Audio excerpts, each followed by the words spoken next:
सर्वमङ्गलमाङ्गल्ये शिवे सर्वार्थसाधिके शरण्ये त्र्यम्बके देवी नारायणी नमोस्तुते। ॐ ह्रीं दुं दुर्गायै नमः। ॐ ಶ್ರೀ ಗುರುಭ್ಯೋ ನಮಃ. ನಮ್ಮ ಯೂಟ್ಯೂಬ್ ವಾಹಿನಿಯ ಸಮಸ್ತ ವೀಕ್ಷಕರಿಗೆ ನಿಮ್ಮ ನೇತ್ರಾವತಿ ಮಾಡುವ ನಮಸ್ಕಾರಗಳು. ಮಾಸ ಭವಿಷ್ಯ ಕಾರ್ಯಕ್ರಮಕ್ಕೆ ನಿಮ್ಮೆಲ್ಲರಿಗೂ ಆತ್ಮೀಯವಾದ ಸ್ವಾಗತ. ಜನವರಿ 2026ರ ಮೊದಲ ತಿಂಗಳು ಕ್ಯಾಲೆಂಡರ್ನ ಬದಲಾವಣೆಯ ಪ್ರಕಾರ ಹೊಸ ವರ್ಷಕ್ಕೆ ಕಾಲಿಡ್ತಾ ಇದ್ದೀವಿ ಎಲ್ಲರೂ ಕೂಡ. ಹಾಗಾಗಿ ಎಲ್ಲರಿಗೂ ಕೂಡ 2026ರ ಹೊಸ ವರ್ಷದ ಹಾರ್ದಿಕ ಶುಭಾಶಯಗಳು. ಈ ಹೊಸ ವರ್ಷ ಅಂದ್ರೆ ಕ್ಯಾಲೆಂಡರ್ ಬದಲಾವಣೆಯ ಹೊಸ ವರ್ಷ. ನಮಗೆ ನಮ್ಮ ಒಂದು ಹಿಂದೂ ಸಂಪ್ರದಾಯದ ಪ್ರಕಾರ ಯುಗಾದಿಗೆ ಹೊಸ ವರ್ಷ ಆಗಿರುತ್ತೆ. ಆದ್ರೆ ಕ್ಯಾಲೆಂಡರ್ ನಲ್ಲಿ ಬದಲಾವಣೆ ಆಗುತ್ತಲ್ವಾ, ನಮ್ಮ ಬದುಕಿನಲ್ಲೂ ಕೂಡ ಕೆಲವೊಂದು ಬದಲಾವಣೆಗಳಾಗ್ಲಿ ಅಂತ ಹೇಳಿ ಇದು ಕೂಡ ಒಂದು ಹೊಸ ವರ್ಷ ಅಂತಾನೆ ನಾವು ಕನ್ಸಿಡರ್ ಮಾಡೋದಾದ್ರೆ, ಈ ಒಂದು ಜನವರಿ ಮೊದಲನೇ ತಿಂಗಳು ಹೇಗಿದೆ, ಯಾವ್ಯಾವ ರಾಶಿಯವರಿಗೆ ಯಾವ್ಯಾವ ತರ ಒಂದು ಫಲಗಳನ್ನ ಕೊಡ್ತಾ ಇದ್ದಾರೆ ಗ್ರಹಗಳು ಅಂತ ನೋಡೋಣ. ಅದಕ್ಕಿಂತ ಮುಂಚೆ ಬಹಳ ಮುಖ್ಯವಾದಂತಹ ಒಂದು ಮಾಹಿತಿ, ಈ 2026ರ ಜನವರಿ ತಿಂಗಳಿನಿಂದ ಆನ್ಲೈನ್ ಜ್ಯೋತಿಷ್ಯ ತರಗತಿ ಪ್ರಾರಂಭ ಆಗ್ತಾ ಇದೆ. ಯಾರಿಗೆ ಜ್ಯೋತಿಷ್ಯವನ್ನ ಕಲಿಬೇಕು ಅನ್ನುವಂತಹ ಆಸಕ್ತಿ ಇರುತ್ತೆ ಅವರು ಸ್ಕ್ರೀನ್ ಮೇಲೆ ಕಾಣಿಸ್ತಾ ಇರುವಂತಹ ನಂಬರ್ಗೆ ಕರೆ ಮಾಡಿ ಜ್ಯೋತಿಷ್ಯ ತರಗತಿಗೆ ಸಂಬಂಧಪಟ್ಟಂತೆ ಇನ್ನಷ್ಟು ಮಾಹಿತಿಯನ್ನ ನಾನು ಕೊಡ್ತೀನಿ. ಹಾಗೆ ಈ ಜನವರಿ ತಿಂಗಳ ವಿಶೇಷ ಏನಪ್ಪಾ ಅಂತಂದ್ರೆ, 4 ಗ್ರಹಗಳು ಮಕರ ರಾಶಿಗೆ ಪ್ರವೇಶ ಮಾಡ್ತಾ ಇದ್ದಾರೆ ಈ ಜನವರಿ ತಿಂಗಳಲ್ಲಿ. ಸಹಜವಾಗಿ ಪ್ರತಿ ತಿಂಗಳು ಕೆಲವೊಂದು ಗ್ರಹಗಳು ಒಂದು ರಾಶಿಯಿಂದ ಇನ್ನೊಂದು ರಾಶಿಗೆ ಹೋಗೋದು ಸಹಜನೇ. ಆದ್ರೆ ಈ ಜನವರಿ ತಿಂಗಳಲ್ಲಿ 4 ಗ್ರಹಗಳು ಒಂದೇ ಟೈಮ್ ಅಲ್ಲಿ ಧನಸ್ಸು ರಾಶಿಯಿಂದ ಮಕರ ರಾಶಿಗೆ ಹೋಗ್ತಾ ಇದ್ದಾರೆ. ನೋಡಿ, ಜನವರಿ 13ನೇ ತಾರೀಕಿಗೆ ಶುಕ್ರ ಗ್ರಹ ಧನಸ್ಸು ರಾಶಿಯಿಂದ ಮಕರ ರಾಶಿಗೆ ಪ್ರವೇಶ ಮಾಡ್ತಾರೆ. 14ನೇ ತಾರೀಕಿಗೆ ರವಿ ಗ್ರಹ ಧನಸ್ಸು ರಾಶಿಯಿಂದ ಮಕರ ರಾಶಿಗೆ ಪ್ರವೇಶ ಮಾಡ್ತಾರೆ. ಹಾಗೆ 16ನೇ ತಾರೀಕಿಗೆ ಬುಧ ಗ್ರಹ ಧನಸ್ಸು ರಾಶಿಯಿಂದ ಕುಜಗ್ರಹ ಧನಸ್ಸು ರಾಶಿಯಿಂದ ಮಕರ ರಾಶಿಗೆ ಪ್ರವೇಶ ಮಾಡಿದ್ರೆ, 17ನೇ ತಾರೀಕಿಗೆ ಬುಧ ಗ್ರಹ ಧನಸ್ಸು ರಾಶಿಯಿಂದ ಮಕರ ರಾಶಿಗೆ ಪ್ರವೇಶ ಮಾಡ್ತಾರೆ. ಅಂದ್ರೆ 4 ಗ್ರಹಗಳು ಹೆಚ್ಚು ಕಡಿಮೆ ಒಂದೇ ಸಮಯದಲ್ಲಿ ಒಂದು ರಾಶಿಯಿಂದ ಇನ್ನೊಂದು ರಾಶಿಗೆ ಹೋದಾಗ, ಅದು ಮಕರ ರಾಶಿಯವರ ಮೇಲೆ ಅಂತಲ್ಲ, ಇತರ ಎಲ್ಲಾ ರಾಶಿಗಳ ಮೇಲೂ ಕೂಡ ಒಂದು ಬೇರೆ ತರದ ಪ್ರಭಾವವನ್ನೇ ಉಂಟು ಮಾಡುತ್ತೆ. ಯಾಕಂದ್ರೆ ಹೋಗ್ತಾ ಇರುವಂತ ಎಲ್ಲಾ ಗ್ರಹಗಳು ಮಿತ್ರರೇ ಅಲ್ಲ, ಅವರಲ್ಲಿ ಶತ್ರುಗಳು ಇರುತ್ತಾರೆ. ಶತ್ರುತ್ವ ಇರುವಂತ ಗ್ರಹಗಳು ಒಂದೇ ಮನೆಯಲ್ಲಿ ಇದ್ದಾಗ ಅದನ್ನ ಗ್ರಹ ಯುದ್ಧ ಅಂತ ಕೂಡ ಕರಿತೀವಿ. ನೋಡೋಣ ಈ ಒಂದು ವಿಶೇಷ ಬದಲಾವಣೆ ಯಾವ ಯಾವ ರಾಶಿಯವರಿಗೆ ಶುಭ, ಯಾವ ಯಾವ ರಾಶಿಯವರಿಗೆ ಅಶುಭ ಫಲ ಅಂತ ತಿಳ್ಕೊಳ್ಳೋಣ. ಹಾಗಿದ್ರೆ ಈ 2026ರ ಜನವರಿ ತಿಂಗಳ ಒಂದು ಮಾಸ ಭವಿಷ್ಯ 12 ರಾಶಿಗಳಿಗೆ ಯಾವ ತರ ಇದೆ ಅನ್ನೋದನ್ನ ನೋಡೋಣ. ಹಾಗೆ ನಮ್ಮ ವಿಡಿಯೋ, ನಮ್ಮ ಚಾನೆಲ್ ನಲ್ಲಿ ಬರ್ತಕ್ಕಂತಹ ಜ್ಯೋತಿಷ್ಯಕ್ಕೆ ಸಂಬಂಧಪಟ್ಟಂತಹ ವಿಡಿಯೋಗಳು ನಿಮ್ಗೆ ಇಷ್ಟ ಆದ್ರೆ ಲೈಕ್ ಮಾಡಿ, ಶೇರ್ ಮಾಡಿ, ಇನ್ನಷ್ಟು ಜನಕ್ಕೆ ಈ ಒಂದು ಮಾಹಿತಿ ತಲುಪಲಿ, ನಿಮ್ಗೆ ಇಷ್ಟ ಆದ್ರೆ ಮಾತ್ರ. ಹಾಗೆ ಜ್ಯೋತಿಷ್ಯಕ್ಕೆ ಸಂಬಂಧಪಟ್ಟಂತ ಯಾವುದೇ ಪ್ರಶ್ನೆಗಳಿದ್ರು ಕೂಡ ನೀವು ಕಮೆಂಟ್ ಬಾಕ್ಸ್ ನಲ್ಲಿ ತಿಳಿಸಿ, ನಾನು ಉತ್ತರವನ್ನ ನೀಡುವ ಪ್ರಯತ್ನವನ್ನ ಮಾಡ್ತೀನಿ. ಹಾಗಿದ್ರೆ ಈ ಒಂದು 2026ರ ಜನವರಿ ತಿಂಗಳ ಮಾಸ ಭವಿಷ್ಯ ಹೇಗಿದೆ ಅನ್ನೋದನ್ನ ಈಗ ನೋಡೋಣ. ಸಿಂಹರಾಶಿ. ಸಿಂಹರಾಶಿಯವರಿಗೆ ನಿಮ್ಮ ರಾಶ್ಯಾಧಿಪತಿ ಸೂರ್ಯ ಗ್ರಹ ಪಂಚಮದಲ್ಲಿ ಸ್ಥಿತನಾಗಿರ್ತಾನೆ. ತುಂಬಾ ಶುಭ. ಯಾಕಂದ್ರೆ ಪಂಚಮ ಅನ್ನೋದು ಭವಿಷ್ಯ. ನೆಕ್ಸ್ಟ್ ನಾವ್ ಏನ್ ಮಾಡ್ಬೇಕು, ಯಾವ ತರ ನಿರ್ಧಾರ ತಗೊಂಡ್ರೆ ನಮ್ ಜೀವನ ಚೆನ್ನಾಗಿರುತ್ತೆ ಅನ್ನೋದ್ರ ಬಗ್ಗೆ ಸರಿಯಾದ ಒಂದು ಮಾಹಿತಿಯನ್ನ ಕೊಡುವವನೇ ಪಂಚಮಾಧಿಪತಿ. ಪಂಚಮಾಧಿಪತಿ ಗುರುಗ್ರಹ ನಿಮ್ಗೆ ಲಾಭದಲ್ಲಿ ಕುತ್ಕೊಂಡು ತನ್ನ ಮನೆಯಾದ ಪಂಚಮವನ್ನೇ ನೋಡ್ತಾ ಇದ್ದಾನೆ. ಇದು ಒಂದು ವಿಶೇಷ. ಆದ್ರೆ ನಿಮ್ಮ ರಾಷ್ಟ್ರಾಧಿಪತಿ ಪಂಚಮದಲ್ಲಿ ಕುತ್ಕೊಂಡು ಅಗೇನ್ ಪಂಚಮಾಧಿಪತಿ ನೋಡ್ತಾ ಇದ್ದಾನೆ, ಇದು ಎರಡನೇ ವಿಚಾರ. ಮತ್ತೆ 9ನೇ ಮನೆ ಅಧಿಪತಿ ಅವನು ಕೂಡ ಪಂಚಮದಲ್ಲಿದ್ದಾನೆ. ಸೊ 1, 5, 9ನೇ ಮನೆ ಅಧಿಪತಿಗಳ ಒಂದು ಸಂಬಂಧ ಬಹಳ ಬಹಳ ಶುಭ. ಜಾತಕದಲ್ಲಿದ್ರು ಶುಭ, ಗೋಚಾರದಲ್ಲಿದ್ರು ಕೂಡ ಶುಭ. ಹಾಗಾಗಿ ಇವಾಗ ನಾನು ಪ್ರಸ್ತುತ ಹೇಗಿದ್ದೀನಿ, ಮುಂದೆ ಏನ್ ಮಾಡಿದ್ರೆ ಅಂದ್ರೆ ಮುಂದಿನ ದಿನಗಳಲ್ಲಿ ನನಗೆ ಯಾವ ತರ ಒಳ್ಳೇದಾಗತ್ತೆ, ಇವತ್ತು ನಾನು ನಿರ್ಧಾರ ತಗೊಂಡ್ರೆ, ಇದೆಲ್ಲವನ್ನ ಸರಿಯಾಗಿ ಕ್ಯಾಲ್ಕುಲೇಟ್ ಮಾಡಿ ಕೆಲವೊಂದು ಮುಖ್ಯವಾದ ನಿರ್ಧಾರಗಳನ್ನ ತಗೊಳ್ತೀರಾ. ಆದ್ರೆ ನೆನಪಿರ್ಲಿ, ನೀವು ಆ ತರ ಏನಾದ್ರು ನಿರ್ಧಾರಗಳು ತಗೊಳ್ಳೋದಾದ್ರೆ 14ನೇ ತಾರೀಕು ಒಳಗಡೆನೆ ನಿರ್ಧಾರ ತಗೊಂಡ್ಬಿಡಿ. ಯಾಕಂದ್ರೆ 14ನೇ ತಾರೀಕಿಗೆ ಸೂರ್ಯನು ಮಕರ ರಾಶಿಗೆ ಹೋಗ್ತಾನೆ. ಮಕರ ರಾಶಿ ಶನಿಯ ರಾಶಿ. ಶನಿ ಮತ್ತೆ ಕನ್ಫ್ಯೂಷನ್ ಮಾಡಕ್ ಶುರು ಮಾಡ್ಬಿಡ್ತಾನೆ, ಮತ್ತೆ ನಿಮ್ಮಲ್ಲಿ ಮಂದ ಬುದ್ಧಿಯನ್ನು ಕೊಡೋದಕ್ಕೆ ಶುರು ಮಾಡ್ಬಿಡ್ತಾನೆ. ಹಾಗಾಗಿ ಅವನು ಗುರುವಿನ ಮನೆಯಲ್ಲಿ ಇರುವಾಗ್ಲೇ ನೋಡಿ, ಒಂದು ಯೋಚನೆ ಅಂದಾಗ ನಮ್ಗೆ ಗುರು ಎಷ್ಟು ಸಹಾಯ ಮಾಡ್ತಾನೆ, ತಿಳುವಳಿಕೆ ಕೊಡ್ತಾನೆ. ಹಾಗಾಗಿ ನೀವು 13 14ನೇ ತಾರೀಕು ಒಳಗಡೆನೆ ನೀವು ಆತರ ಭವಿಷ್ಯದ ಬಗ್ಗೆ ಏನಾದ್ರೂ ತೀರ್ಮಾನ ತಗೊಳ್ಳೋದಾದ್ರೆ ಕರೆಕ್ಟ್ ಟೈಮ್ ಆಗಿರುತ್ತೆ. ಇನ್ನು ಕೆಲಸಗಳು ತುಂಬಾ ನಿಂತು ಹೋಗಿದ್ದು, ಸ್ಟಕ್ ಆಗಿದ್ದು, ಅರ್ಧಕ್ಕೆ ನಿಂತು ಹೋಗಿದ್ದ ಕೆಲಸಗಳೆಲ್ಲ ತುಂಬಾ ಬೇಗ ಬೇಗ ಬೇಗ ಬೇಗ ಮತ್ತೆ ಪ್ರಾರಂಭ ಆಗ್ತಾ ಹೋಗುತ್ತೆ. ಸ್ವಂತ ಉದ್ಯೋಗವನ್ನ ಮಾಡುವಂತವ್ರಿಗೆ ವ್ಯಾಪಾರ ವ್ಯವಹಾರಗಳಲ್ಲಿ ತಕ್ಕ ಮಟ್ಟಿಗೆ ಲಾಭ ಇರುತ್ತೆ. ಅದು ಎಲ್ಲಿವರೆಗೂ ಅಂದ್ರೆ 15ನೇ ತಾರೀಕುವರೆಗೂ ಇರುತ್ತೆ ಚೆನ್ನಾಗಿ. ಲಾಭನೂ ಬರ್ತಾ ಇರುತ್ತೆ, ಮನೆಯಲ್ಲಿ ಕುಟುಂಬದಲ್ಲಿ ಖರ್ಚುಗಳು ಕಮ್ಮಿ ಆಗುತ್ತೆ, ಹಣಕಾಸಿನ ಉಳಿತಾಯ ಕೂಡ ಆಗ್ತಾ ಇರುತ್ತೆ. ಯಾವಾಗ 17ನೇ ತಾರೀಕಿಗೆ ಬುಧ ಗ್ರಹ 6ನೇ ಮನೆಗೆ ಹೊರಟೋಗ್ಬಿಡ್ತಾನೆ, ಆವಾಗ ನಿಮಗೆ ಮನೆಯಲ್ಲಿ ಸಡನ್ ಆಗಿ ಖರ್ಚುಗಳು ಬಂದ್ಬಿಡುತ್ತೆ. ಏನ್ ಮಾಡ್ಬೇಕು ಅದಕ್ಕೆ ಏನ್ ಮಾಡ್ಬೇಕು ಅಂದ್ರೆ, ಈ ಮುಂಚಿತವಾಗಿ ನಿಮ್ಗೆ ಏನು ಅನುಕೂಲ ಆಗ್ತಾ ಇರುತ್ತೆ ನಿಮ್ಮ ಒಂದು ವ್ಯಾಪಾರದಲ್ಲಿ ಲಾಭ ಅಥವಾ ಯಾವುದೋ ಒಂದು ವಿಚಾರದಲ್ಲಿ ಹಣಕಾಸಿನ ಅನುಕೂಲಗಳಾಗುವಾಗ ಅದನ್ನ ಉಳಿತಾಯ ಮಾಡ್ಕೊಳ್ಳೋದ್ರ ಕಡೆ ಗಮನ ಕೊಡಿ. ಕೆಲವ್ರು ಏನ್ ಮಾಡ್ತಾರೆ ಅಂದ್ರೆ, ಈ ತಿಂಗಳು ಸಂಬಳ ಬಂತು ಅಂದ್ರೆ ಏನೇನ್ ಬೇಕು ಎಲ್ಲ ತಗೊಂಡ್ಬಿಡ್ತಾರೆ, ಹೆಂಗು ಮುಂದಿನ ತಿಂಗಳು ಸಂಬಳ ಬರುತ್ತಲ್ಲ ಅನ್ನೋ ರೀತಿಯಲ್ಲಿ. ಹಾಗೆ ಮಾಡಬೇಡಿ. ಯಾಕಂದ್ರೆ ಈ 17ನೇ ತಾರೀಕಿಗೆ ಬುಧ ಗ್ರಹ ಮಕರ ರಾಶಿಗೆ ಹೋದ್ಮೇಲೆ ನೀವು ಎಕ್ಸ್ಪೆಕ್ಟೇ ಮಾಡಿರಲ್ಲ ಆ ತರ ಸಡನ್ ಆಗಿ ಮನೆಯಲ್ಲಿ ಖರ್ಚುಗಳು ಬಂದ್ಬಿಡುತ್ತೆ. ಅವಾಗ ನಿಮಗೆ ನಿಭಾಯಿಸೋದು ತುಂಬಾ ಕಷ್ಟ ಆಗತ್ತೆ. ಹಾಗಾಗಿ ಆದಷ್ಟು ಹಣಕಾಸಿನ ಉಳಿತಾಯದ ಕಡೆಗೆ ಗಮನ ಕೊಡಿ. ಇನ್ನು ತೃತೀಯ ಭಾವಾಧಿಪತಿ ಶುಕ್ರ ಗ್ರಹ, ಅವನು ಪಂಚಮದಲ್ಲಿ ಸ್ಥಿತನಾಗಿರ್ತಾನೆ. ಈ ಪಂಚಮದಲ್ಲಿ ಸ್ಥಿತನಾಗಿರುವಂತಹ ಶುಕ್ರ ನಿಮ್ಗೆ ತುಂಬಾ ಶುಭ ಫಲ ಕೊಡ್ತಾನೆ. ಆದ್ರೆ ಶುಕ್ರ ಕೂಡ 14ನೇ ತಾರೀಕಿಗೆ 13ನೇ ತಾರೀಕಿಗೆ ಮಕರ ರಾಶಿ ಹೊರಟೋಗ್ಬಿಡ್ತಾನೆ, ಅಂದ್ರೆ ಸ್ಟಾರ್ಟಿಂಗ್ ಅಲ್ಲೇ ಸ್ವಲ್ಪ. ಹಾಗಾಗಿ ಶುಕ್ರ 6ನೇ ಮನೆಗೆ ಹೋಗೋದ್ರಿಂದ ಉದ್ಯೋಗದಲ್ಲಿ ಸ್ವಲ್ಪ ಕೆಲಸಗಳು ಜಾಸ್ತಿ ಆಗತ್ತೆ. ನೋಡಿ, ಎಲ್ಲಾ ರೀತಿಯಲ್ಲೂ ನೋಡೋದಾದ್ರೆ ನಿಮ್ಗೆ 15ನೇ ತಾರೀಕುವರೆಗೂ ಹಣಕಾಸಿನ ವಿಷಯದಲ್ಲಿ ಎಲ್ಲ ಚೆನ್ನಾಗಿದೆ, ಉದ್ಯೋಗದಲ್ಲೂ ತುಂಬಾ ಚೆನ್ನಾಗಿದೆ.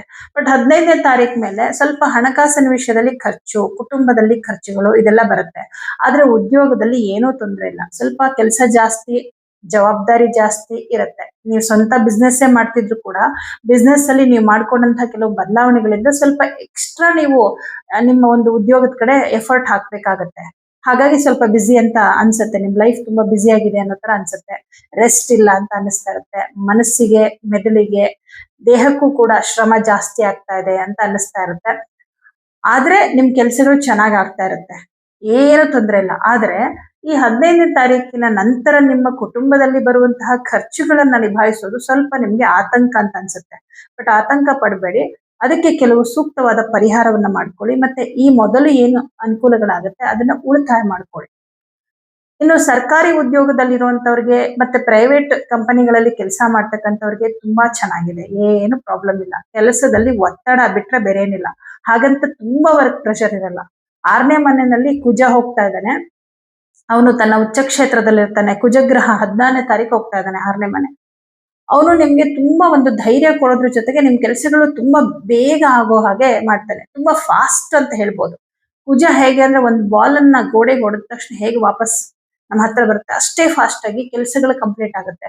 ಕುಜನ ಪ್ರಭಾವ ಯಾರಿಗೆ ಹೆಚ್ಚಾಗಿರುತ್ತೆ ಅವ್ರ ಮಾತು ಅಷ್ಟೇ, ಏನಾದ್ರೂ ಒಂದ್ಸರಿ ಇಮ್ಮಿಡಿಯೇಟ್ ಅವ್ರ ಬಾಯಿಂದ ಮಾತು ಬಂದ್ಬಿಡುತ್ತೆ, ಏನು ಮನ್ಸಲ್ಲಿ ಇಟ್ಕೊಳ್ಳೋದಿಲ್ಲ. ಅಂದ್ರೆ ಅವರ ಮನಸ್ಸಿಗೆ ಫಿಲ್ಟರ್ ಇರಲ್ಲ, ಅವರ ಮಾತಿಗೂ ಅಷ್ಟೇ.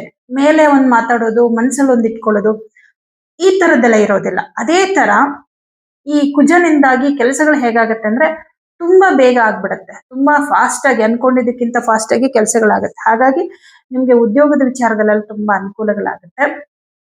ಇನ್ನು ಸಪ್ತಮಾಧಿಪತಿ ಅಷ್ಟಮದಲ್ಲಿರೋದ್ರಿಂದ ಪಾರ್ಟ್ನರ್ಶಿಪ್ ಅಲ್ಲಿ ಬಿಸ್ನೆಸ್ ಮಾಡೋರಿಗೆ ಸ್ವಲ್ಪ ಮನಸ್ತಾಪಗಳು, ಭಿನ್ನಾಭಿಪ್ರಾಯಗಳು, ಮತ್ತೆ ನಿಮ್ ಪಾರ್ಟ್ನರ್ ಕಡೆಯಿಂದ ನಿಮ್ಗೆ ಸ್ವಲ್ಪ ಮನಸ್ಸಿಗೆ ಬೇಸರ ಆಗುವಂಥದ್ದು, ಇದೆಲ್ಲ ಅಂದ್ರೆ ನಿಮ್ಮ ಪಾರ್ಟ್ನರ್ ತೆಗೆದುಕೊಳ್ಳುವಂತಹ ನಿರ್ಧಾರಗಳು ನಿಮ್ಮ ಉದ್ಯೋಗದ ವಿಷಯದಲ್ಲಿ ನಿಮ್ಗೆ ಯಾಕೋ ಅದು ಸರಿ ಅನ್ನಿಸ್ತಾ ಇರಲ್ಲ, ಸ್ವಲ್ಪ ಬೇಜಾರಾಗ್ತಾ ಇರತ್ತೆ. ಅಥವಾ ನಿಮ್ಮ ಒಂದು ಬಿಸ್ನೆಸ್ ವಿಚಾರ ಅಂತ ಬಂದಾಗ ನೀವು ಮಾಡುವಷ್ಟು ನಿಮ್ಮ ಒಂದು ಶ್ರಮ ಏನಿದೆ ಅದಕ್ಕೆ ಕಂಪೇರ್ ಮಾಡ್ಕೊಂಡ್ರೆ ಅವರ ಶ್ರಮ ಏನೂ ಇರಲ್ಲ. ಸುಮ್ನೆ ನಾನು ಯಾಕೆ ಸಮವಾಗಿ ಕೊಡ್ಬೇಕು ಅನ್ನೋ ತರ ಫೀಲ್ ಆಗ್ತಾ ಇರುತ್ತೆ. ಸಪ್ತಮದಲ್ಲಿ ರಾಹು ಇದ್ದಾನೆ, ಎಲ್ಲೋ ಒಂದ್ ಕಡೆ ಅವ್ರ ಕಡೆಯಿಂದ ನಿಮ್ಗೆ ಮೋಸ ಆಗ್ತಾ ಇದೆ ಅಂತ ಕೂಡ ಅನ್ನಿಸ್ತಾ ಇರುತ್ತೆ. ಸರಿಯಾದ ನಿರ್ಧಾರವನ್ನ ತಗೊಳ್ಳಿ, ಯಾಕಂದ್ರೆ ಯಾವ್ದು ಆತ್ರಪಟ್ಟ ನಿರ್ಧಾರ ತಗೋಬೇಡಿ. ಅಷ್ಟಮ ಶನಿ ನಡೀತಾ ಇರೋದ್ರಿಂದ ಸಡನ್ ಆಗಿ ನೀವು ಉದ್ಯೋಗದಲ್ಲಿ ಬದಲಾವಣೆ ಮಾಡ್ಕೊಳಕ್ ಹೋದಾಗ ತುಂಬಾ ಸಮಸ್ಯೆ ಆಗ್ಬಿಡುತ್ತೆ. ಏನೇ ಉದ್ಯೋಗದಲ್ಲಿ ಸಮಸ್ಯೆ ಬರ್ಲಿ, ಸಿಂಹ ರಾಶಿಯವರು ಒಂದ್ ತಿಳ್ಕೊಳ್ಳಿ, ಕೆಲಸ ಬಿಡೋದು, ಕೆಲಸ ಚೇಂಜ್ ಮಾಡೋದು, ಸ್ವಂತ ಬಿಸ್ನೆಸ್ ಮಾಡ್ತಿದ್ರೆ ಅಲ್ಲಿ ಏನೋ ಬದಲಾವಣೆ ಮಾಡ್ಕೊಳ್ಳೋದು, ನಿಮ್ ಪಾರ್ಟ್ನರ್ನ ಚೇಂಜ್ ಮಾಡೋದು, ಹೊಸ ವ್ಯಕ್ತಿನ ಪಾರ್ಟ್ನರ್ ಆಗಿ ತಗೊಳ್ಳೋದು, ಇದು ಏನು ಮಾಡಕ್ ಹೋಗ್ಬೇಡಿ. ಮತ್ತೆ ಎಕ್ಸ್ಟ್ರಾ ಇನ್ವೆಸ್ಟ್ ಮಾಡೋದು, ಮತ್ತೆ ನಿಮ್ಮ ಬಿಸ್ನೆಸ್ ಮಾಡ್ತಾ ಇದ್ದಂತ ಸ್ಥಳವನ್ನ ಶಿಫ್ಟ್ ಮಾಡೋದು ಬೇರೆ ಕಡೆಗೆ, ಈ ತರದ ಯಾವುದೇ ತೀರ್ಮಾನಗಳನ್ನ ತಗೋಬೇಡಿ. ಯಾಕಂದ್ರೆ ನಿಮ್ಗೆ ಅಷ್ಟಮ ಶನಿ ನಡೀತಾ ಇದೆ. ನೀವು ತಗೊಳ್ಳುವಂತಹ ತೀರ್ಮಾನನೇ ನಾಳೆ ದಿನ ನಿಮ್ಮ ಉದ್ಯೋಗದಲ್ಲಿ ತೊಂದರೆಗಳಾಗೋದಕ್ಕೆ ಕಾರಣ ಆಗಿರುತ್ತೆ. ಹಾಗಾಗಿ ಅಷ್ಟಮ ಶನಿ ನಡೆಯುವಾಗ, ಪಂಚಮ ಶನಿ ನಡೆಯುವಾಗ ಮುಖ್ಯವಾದ ನಿರ್ಧಾರಗಳನ್ನ ತಗೋಬಾರ್ದು. ಅದಕ್ಕೆ ತುಂಬಾ ಜನ ಈ ಅಷ್ಟಮ ಶನಿ, ಪಂಚಮ ಶನಿ ನಡೆಯುವಾಗ ವಿವಾಹಕ್ಕೆ ಸಂಬಂಧಪಟ್ಟಂತೆ ಏನಾದ್ರೂ ಶುಭ ಕಾರ್ಯ ಮಾಡ್ಲಿಕ್ಕೂ ಕೂಡ ತುಂಬಾ ಯೋಚನೆ ಮಾಡ್ತಾರೆ, ಭಯ ಪಡ್ತಾರೆ. ಆದ್ರೆ ಶುಭ ಕಾರ್ಯಗಳು ಅಂತ ಬಂದಾಗ ಗುರುವಿನ ಅನುಗ್ರಹ ಇತ್ತು ಅಂದ್ರೆ ಎಲ್ಲವೂ ಸರಿ ಆಗತ್ತೆ. ಅಂದ್ರೆ ಏನು ವಿಘ್ನಗಳು ಬರಲ್ಲ. ಬಟ್ ಈ ಬಿಸ್ನೆಸ್ ಕೆಲಸ ಅಂತ ಬಂದಾಗ ಇಲ್ಲಿ ಗುರು ಏನು ಶಾಶ್ವತವಾಗಿರಲ್ಲ. ಸ್ವಲ್ಪ ದಿನ ಆದ ಕೂಡಲೇ ಗುರುಬಲ ಹೊರಟೋದಾಗ ಇವತ್ತು ತಗೊಂಡಂತಹ ನಿರ್ಧಾರ ನಿಮ್ಗೆ ಅವತ್ತಿಗೆ ಎಫೆಕ್ಟ್ ಕೊಡೋದಕ್ಕೆ ಶುರು ಆಗ್ಬಿಡುತ್ತೆ. ಹಾಗಾಗಿ ಸ್ವಲ್ಪ ಈ ವಿಚಾರದಲ್ಲಿ ಎಚ್ಚರಿಕೆಯಿಂದ ಇರಿ. ಇನ್ನು 4ನೇ ಮನೆ ಅಧಿಪತಿ ಪಂಚಮದಲ್ಲಿ ಇರ್ತಾನೆ. 16ನೇ ತಾರೀಕಿಗೆ ಮಕರ ರಾಶಿಗೆ ಹೋಗ್ತಾನೆ. ಅಗೇನ್ ಅದು ಉಚ್ಚ ಕ್ಷೇತ್ರವಾಗಿರುತ್ತೆ. ಹಾಗಾಗಿ ಮಂಗಳ ಗ್ರಹ ನಿಮ್ಗೆ ಈ ತಿಂಗಳು ಪೂರ್ತಿ ತುಂಬಾ ಶುಭ ಫಲ ಕೊಡ್ತಾ ಇದ್ದಾನೆ. ಇದು ಯಾವ ವಿಚಾರದಲ್ಲಿ ನಿಮ್ಗೆ ಶುಭ ಫಲ ಅಂತಂದ್ರೆ, ಭೂಮಿಯ ವಿಚಾರದಲ್ಲಿ, ಪಿತ್ರಾರ್ಜಿತ ಆಸ್ತಿಯ ವಿಚಾರದಲ್ಲಿ ಏನೋ ಸಮಸ್ಯೆಗಳಿದೆ ಅನ್ನುವಂಥವ್ರಿಗೆ ಆ ಸಮಸ್ಯೆಗಳನ್ನ ಸರಿ ಮಾಡ್ಕೊಳ್ಳೋದಕ್ಕೆ ನೀವು ಪ್ರಯತ್ನ ಮಾಡ್ತಿದ್ರೆ ಆ ಸಮಸ್ಯೆಗಳು ಸರಿಯಾಗುವಂತಹ ಲಕ್ಷಣಗಳು ಕಂಡು ಬರುತ್ತೆ. ಹಾಗೆ ಆ ನಿಮ್ಮ ಒಂದು ಮನೆ, ಭೂಮಿ, ವಾಹನ ಇತ್ಯಾದಿಗಳ ವಿಚಾರದಲ್ಲಿ, ಅಂದ್ರೆ ವಾಹನವನ್ನ ಖರೀದಿ ಮಾಡುವಂಥದ್ದು ಅಥವಾ ಸೇಲ್ ಮಾಡುವಂಥದ್ದು ಅಥವಾ ಪ್ರಾಪರ್ಟಿ ತಗೊಳ್ಳುವಂಥದ್ದು, ಸೇಲ್ ಮಾಡುವಂಥದ್ದು, ಈ ವಿಚಾರವಾಗಿ ಆದ್ರೂ ಕೂಡ ನೀವೇನಾದ್ರೂ ತೀರ್ಮಾನ ತಗೊಳ್ಳೋದಾದ್ರೆ ನಿಮ್ಗೆ ಅದು ಅನುಕೂಲ ಆಗುತ್ತೆ. ಆದ್ರೆ ಇನ್ವೆಸ್ಟ್ಮೆಂಟ್ ಅಂತ ಮಾಡುವಾಗ ಸ್ವಲ್ಪ ಎಚ್ಚರಿಕೆಯಿಂದ ಮಾಡಿ. ಅಂದ್ರೆ ನೀವು ಪ್ರಾಪರ್ಟಿ ತಗೊಳ್ತಾ ಇದ್ದೀರ ಅಂತಂದಾಗ ನೀವೊಂದು ತಗೊಳ್ಬೇಕು ಅನ್ಕೊಂಡಿರುವಂತಹ ಆಸ್ತಿ ಇತ್ಯಾದಿಗಳ ಬಗ್ಗೆ ಸರಿಯಾಗಿ ನೀವು ನೋಡ್ಕೊಂಡು ತಗೋಬೇಕು. ಪತ್ರಗಳಲ್ಲಿ ಏನಾದ್ರೂ ಪ್ರಾಬ್ಲಮ್ ಆಗುವಂಥದ್ದು, ಮೋಸ ಹೋಗುವಂಥದ್ದು, ಈ ತರದ್ದು ಏನಾದ್ರೂ ಆಗೋ ಸಾಧ್ಯತೆ ಇರುತ್ತೆ. ಅಂದ್ರೆ ನಿಮ್ಗೆ ಸಿಗುವಂತಹ ಒಂದು ಪ್ರಾಪರ್ಟಿ ಚೆನ್ನಾಗಿರುತ್ತೆ, ಬಟ್ ಅದರದ್ದು ವಿವರಗಳು ಅಂದ್ರೆ ಅದರದ್ದು ರೆಕಾರ್ಡ್ಸ್ ಗಳೆಲ್ಲ ಕರೆಕ್ಟ್ ಆಗಿದೆಯಾ ಅದ್ರ ಕಡೆ ಗಮನ ಕೊಡಿ ಅಷ್ಟೇ. ಅದೊಂಚೂರು ನೋಡ್ಕೊಂಡು ನೀವು ಇದ್ ಮಾಡಿ. ಅಂದ್ರೆ ನಿಮಗ್ ನಡೀತಾ ಇರೋಂಥ ದಶಾಭುಕ್ತಿ ಚೆನ್ನಾಗಿದ್ರೆ ಏನು ಪ್ರಾಬ್ಲಮ್ ಆಗಲ್ಲ. ಯಾಕಂದ್ರೆ ಇಲ್ಲಿ ಅಷ್ಟಮ ಶನಿ ಒಬ್ಬನೇ ನಿಮ್ಗೆ ಜಾಸ್ತಿ ತೊಂದರೆ ಕೊಡ್ತಾ ಇರೋದು. ನಿಮ್ಗೆ ದಶಾಭುಕ್ತಿ ಚೆನ್ನಾಗಿತ್ತು ಅಂದ್ರೆ ನಿಮ್ಗೆ ಇಲ್ಲಿ ಕುಜಗ್ರಹ, ಅಲ್ಲಿ ದಶಾಭುಕ್ತಿಯಲ್ಲಿರ್ತಕ್ಕಂಥ ದಶಾನಾಥ, ಭುಕ್ತಿನಾಥ ಎಲ್ಲರೂ ಶುಭ ಫಲ ಕೊಟ್ಬಿಡ್ತಾರೆ. ಅಲ್ಲಿ ನಿಮ್ಗೆ ಟೈಮ್ ಚೆನ್ನಾಗಿಲ್ಲ, ದಶಾಭುಕ್ತಿ ಚೆನ್ನಾಗಿಲ್ಲ ಅಂದ್ರೆ ಆದಷ್ಟು ಈ ತರ ದೊಡ್ಡ ದೊಡ್ಡ ನಿರ್ಧಾರಗಳನ್ನ ತಗೊಳಕ್ ಹೋಗ್ಬಿಡಿ. ಇನ್ನು ವಿದ್ಯಾರ್ಥಿಗಳಿಗೆ ತುಂಬಾ ಚೆನ್ನಾಗಿದೆ. ಅದರಲ್ಲೂ ಕೂಡ ಯಾರ್ಯಾರೆಲ್ಲ ಕಾಂಪಿಟೇಟಿವ್ ಎಕ್ಸಾಮ್ಗಳಿಗೆ ಪ್ರಿಪೇರ್ ಆಗ್ತಾ ಇದ್ದೀರಾ, ಸ್ಪರ್ಧಾತ್ಮಕ ಪರೀಕ್ಷೆಗಳನ್ನ ಬರೀತಾ ಇದ್ದೀರಾ, ಓದ್ತಾ ಇದ್ದೀರಾ ಅಂಥವ್ರಿಗೆ ತುಂಬಾ ಚೆನ್ನಾಗಿದೆ. ನಿಮ್ಮ ಎಜುಕೇಶನ್ಗೆ ತುಂಬಾ ಅನುಕೂಲಗಳಾಗುತ್ತೆ. ಹಾಗೆ ನಿಮ್ಮ ಪರೀಕ್ಷೆಗಳೇನಾದ್ರೂ ಬರೀತಾ ಇದ್ರೆ ಅದರಲ್ಲಿ ಕೂಡ ಒಳ್ಳೆ ಅಂಕಗಳನ್ನ ಗಳಿಸುವಂಥದ್ದು ಈ ತರದ್ದೆಲ್ಲ ಆಗುತ್ತೆ. ಎಲ್ಲಾ ವಿಚಾರದಲ್ಲೂ ಚೆನ್ನಾಗಿದೆ. ಅಂದ್ರೆ ಶನಿಯ ಒಂದು ಪ್ರಭಾವ ನಿಮ್ಮ ಕುಟುಂಬದ ಮೇಲೆ ಇರೋದ್ರಿಂದ ಈಗಾಗಲೇ ಕುಟುಂಬದಲ್ಲಿ ಖರ್ಚುಗಳು ಅದೆಲ್ಲ ಸಹಜವಾಗಿ ಬರ್ತಾ ಇದೆ. ಆದ್ರೆ ನಿಮಗೆ ಗುರುಬಲ ಇರೋದ್ರಿಂದ ಏನೇ ಸಮಸ್ಯೆಗಳು ಬಂದ್ರೂ ಕೂಡ ನಿವಾರಣೆ ಮಾಡ್ಕೊಳ್ತಾ ಹೋಗ್ತಾ ಇದ್ದೀರಾ. ಗುರುವಿನ ಅನುಗ್ರಹ ಚೆನ್ನಾಗಿರೋದ್ರಿಂದ ಎಲ್ಲವೂ ಕೂಡ ಹೇಗೋ ಸಮಸ್ಯೆ ಬಂದ್ರೂ ಕೂಡ ನಾನು ಪಾರಾಗ್ತಾ ಇದ್ದೀನಿ ಅನ್ನೋ ರೀತಿಯಲ್ಲಿ ಇರುತ್ತೆ. ಉದ್ಯೋಗದಲ್ಲೂ ಕೂಡ ಹಾಗೆ ಇರುತ್ತೆ. ಈ ತಿಂಗಳು ಕೂಡ ಹಣಕಾಸಿನ ವಿಷಯ ಆಗಿರ್ಬಹುದು, ಉದ್ಯೋಗ ಆಗಿರ್ಬೋದು, ಕುಟುಂಬದ ವಿಚಾರ ಆಗಿರ್ಬೋದು, ಎಲ್ಲಾದ್ರಲ್ಲೂ ಚೆನ್ನಾಗಿದೆ. ಆದ್ರೆ 15ನೇ ತಾರೀಕು ಮೇಲೆ ನಿಮ್ಗೆ ಖರ್ಚುಗಳು ಸಡನ್ ಆಗಿ ಬರೋದ್ರಿಂದ ಆದಷ್ಟು ಉಳಿತಾಯದ ಕಡೆ ಗಮನ ಕೊಡಿ. ಮತ್ತೆ ಈ 15ನೇ ತಾರೀಕು ಮೇಲೆ ಮಾತಿನಿಂದ ಸ್ವಲ್ಪ ಸಮಸ್ಯೆಗಳಾಗತ್ತೆ. ಹಾಗಾಗಿ ಮಾತೇ ಆಡಬಾರ್ದು ಅಂತ ನಾನು ಹೇಳೋದಿಲ್ಲ, ಆದ್ರೆ ಹೆಚ್ಚು ಮಾತಾಡಕ್ ಹೋಗ್ಬಿಡಿ. ಮಾತಾಡ್ತಾ ಮಾತಾಡ್ತಾ ಕೆಲವ್ರ ಹತ್ರ ಜಗಳಕ್ಕೆ ಬೀಳುವ ಸಾಧ್ಯತೆ. ಯಾಕಂದ್ರೆ ಶತ್ರು ಸ್ಥಾನದಲ್ಲಿ ಕುಜ ಇರ್ತಾನೆ, ಶತ್ರುವಿನ ಮನೆಯಲ್ಲಿ. ಉಚ್ಚ ಕ್ಷೇತ್ರವಾದ್ರೂ ಕೂಡ ಶತ್ರುವಿನ ಮನೆಯಲ್ಲಿ ಬುಧನ ಜೊತೆನಲ್ಲಿ, ಶತ್ರು ಜೊತೆಲಿ ಇರ್ತಾನೆ. ನಿಮ್ಮ ಮಾತಿಂದ ನೀವು ಸ್ವಲ್ಪ ನೋಡುವಂತಹ ವ್ಯಕ್ತಿಗಳಿಗೆ ಅಹಂಕಾರಿ ಅಂತ ಅನ್ನಿಸ್ಕೊಳ್ಳೋ ತರ ಆಗುತ್ತೆ. ಕೆಲವೊಂದ್ಸಲ ಏನಾಗುತ್ತೆ, ನೇರವಾಗಿ ಮಾತಾಡಿದಾಗ ಅಹಂಕಾರಿ ಅಂತಾರೆ ಕೆಲವರು. ಏನು ಮಾತಾಡದೆ ಸುಮ್ನೆ ಇದ್ರೆ ಬಲಹೀನ ಅಥವಾ ಧೈರ್ಯ ಇಲ್ದೇ ಇರೋನು ಅಂತ ಹೇಳ್ತಾರೆ. ಜನ ಹೇಗಿದ್ರು ಮಾತಾಡ್ತಾರೆ, ಬಟ್ ನೀವು ಹೇಗಿರ್ತೀರೋ ಹಾಗಿರ್ಬೇಕು. ನಿಮ್ಮ ಅಂತರಂಗದಲ್ಲಿ ನೀವು ಸರಿಯಾಗಿದ್ದೀರಾ ಅಂತ ಅನ್ಸಿದ್ರೆ ಖಂಡಿತ ನೀವು ಸರಿ ಇರ್ತೀರ.